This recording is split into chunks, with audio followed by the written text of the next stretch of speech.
Yo, what's good, DCUO Nation? Welcome to another DCUO video, and this time I'm going to be showing y'all how I solo heal within raids. So this is my loadout number 1 that I use when it comes to solo healing T5 raids. If you guys want to check out my loadouts video, just check it out on my channel. And in that video I give y'all my top 5 sorcery healer loadouts. There's also a PvP loadout in there, so check it out when y'all have time. But let's get to this video. So in this video, I'm basically solo healing the Assault and Battery 8-man operation. It's from the War of the Lights Part 1 DLC. And with this raid, as a sorcery healer, you want to make sure you're kiting. As you can see, Atrocitus put out his DOT right there, and what I did was I just try to move out of the way. Sometimes you won't get lucky and sometimes you would. But let's say when he was charging at you, the best thing to do is just jump up in the air and spam a couple of your heals to keep your group members / raid members at full health. I pop my CC trinket because the CC trinket gives everyone an 8-man shield. And you guys are going to see that right here when I pop it. So there we go. So when you see that electric barrier around your group and yourself, that is because the CC trinket gave that extra shield. So right now I'm just spamming Rejuvenate. The reason I spam Rejuvenate sometimes is because I spam it for my weapon.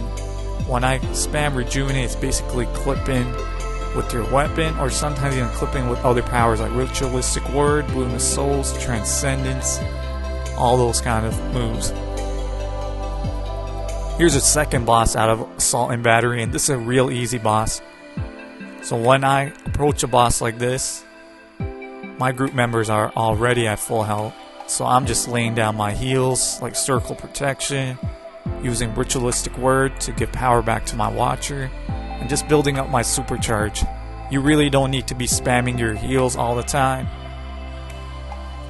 And it's all about skill when it comes to healing. You don't really need a lot of resto, like I said in my previous videos. So there, one heal can just bring up my raid members' health back to 100%. And I usually do it with Ritualistic Word and Rejuvenate, so I'll clip both of them. And the only heal that I will spam is Ritualistic Word because it gives power back to your Watcher. It gives your Watcher the opportunity to heal your raid members when you don't have power sometimes. Because on the left side of the screen, you can see the Watcher has a power bar. So, third boss, not really, it's more of a second boss also, if you're in the Metropolis area of Assault and Battery. So here I'm just setting down my heals again, Circle Protection, Rejuvenate,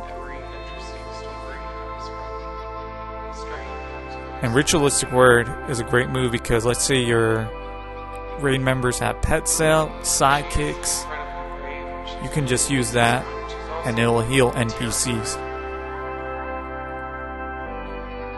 So Lyssadrak is an easy boss. And when it comes to healing, it always depends on if you're running with the tank. If you're running with the squishy tank, you're going to be spamming a little bit more than usual. If you're running with the good tank, you don't have to spam that much because the tank is keeping its aggro. So we're in the final room of Assault and Battery. I'm picking up someone right now. As a healer, you want to just mainly focus on healing. But if someone's right beside you, you want to go ahead and get them because you don't want someone from across the room picking up that person because you're trying to heal. Right here, I got KO'd with that Floyd Mayweather left and right, but someone picked me up. Hank always does that when it comes to Assault and Battery. You just gotta take it and make sure someone picks you up right away. And what I did wrong was I popped my supercharge as soon as the controller popped their shield. So that was a noob move. You don't want to do that. You want to make sure you're communicating with your controller and ask him, are you going to be popping your supercharge soon so I can use Transcendence? Because when they're using the group shielding, their health bar is at 100% and they're protected for a while. Well, I'm lucky enough to have other transcendents ready, so I'm good. So right here, I popped transcendence, but I still couldn't save my controller over here who just died. Because Hank, man, he got that 10k knockout right there. So Hank is dead. I did a other noob move here. I'm just chilling, like, you know, where's the loot at?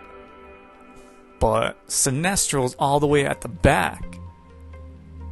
And I thought it was a glitch or something, but I wasn't paying attention. As a healer, you want to make sure you pay attention every single time.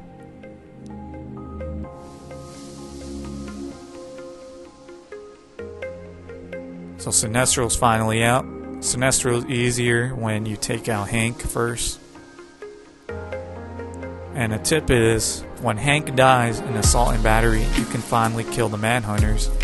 And the only thing that will happen with the Manhunters is that they'll just respawn and come back.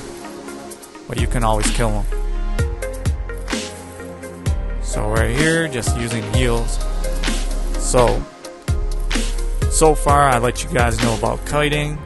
Let's say there's a DOT under you, you just want to move around a lot. Don't stand in one spot when you're healing, because you're just going to get hit eventually and die. You want to just keep moving around. And the best movement to do that with is either super speed or acrobatics. And if everyone's health bar is at 100%, don't be spamming your powers every single time. Just make sure you lay down the most important powers. Boon of Souls, Ritualistic Word to give extra power back to your Watcher, Circle Protection, and you don't even need to use Rejuvenate every single time. But yeah, I hope that helped y'all with this Sorcery solo heal video. Till next time, y'all take care and peace.